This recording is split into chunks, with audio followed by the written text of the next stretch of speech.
நாம நம்முடைய தேர்தல் பிரச்சாரத்தை ஆரம்பிச்சிட்டோம். பாஜக அவங்களுடைய பிரச்சாரத்தை ஆரம்பிச்சிட்டாங்க. முக்கியமா ஒருத்தர் இன்னைக்கு நேற்று அவருடைய தேர்தல் பிரச்சாரத்தை 2 நாளுக்கு முன்பு ஆரம்பிச்சிருக்கிறார். அவர் வேற யாரும் இல்ல, நம்முடைய ஆளுநர் திரு RN ரவி அவர்கள் தான். நாம தமிழ்நாடு போராடும், தமிழ்நாடு வெல்லுன்னு சொன்னா அவர் கேட்கிறார், நீங்க யாரோட போராட போறீங்க, யாரை வெல்லுவீங்க அப்படின்னு கேட்கிறார். தமிழ்நாடு யார் கூட போராடுன்னு கேட்டுட்டு இருக்காரு. 4 வருஷமா தமிழ்நாடு உங்க கூட தான் போராடிட்டு இருக்கு.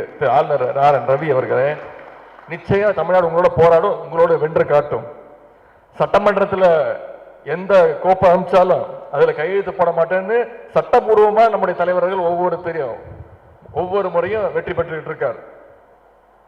அவர் நினைச்சிட்டு இருக்காரு எடப்பாடி பழனிசாமி மாதிரி அவர் மாதிரி எல்லாரும் தனக்கு அடிமையாக இருப்பாங்கன்னு தப்பு கணக்கு போட்டார். தமிழ்நாட்டுல திமுக இருக்கிற வரைக்கும் அநீதிக்கு எதிராக தமிழ்நாடு என்றைக்கும் போராடி கொண்டு தான் இருக்கும். நம்முடைய கருப்பு சிவப்பு கொடி பறக்கிற வரைக்கும் நிச்சயம் தமிழ்நாட்டுக்குள்ள பாசிச சக்திகளை நாம என்னைக்கும் அனுமதிக்க மாட்டோம். கடைசி திமுக தொண்டன் இருக்கிற வரைக்கும் தமிழ்நாடு நிச்சயம் போராடி கொண்டுதான் இருக்கும்.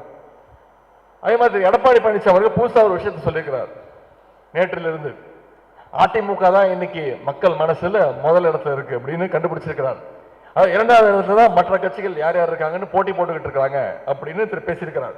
உண்மையை சொல்லணும்னா அதிமுகவுக்குள்ளதான் இன்னைக்கு 2வது இடத்துக்கு பலமான போட்டி நடந்துகிட்டு இருக்கு. ஏன்னா முதல் இடத்துல திரு அமித்ஷாவும் மோடியும் இருக்கிறாங்க அதிமுகவுக்குள்ள.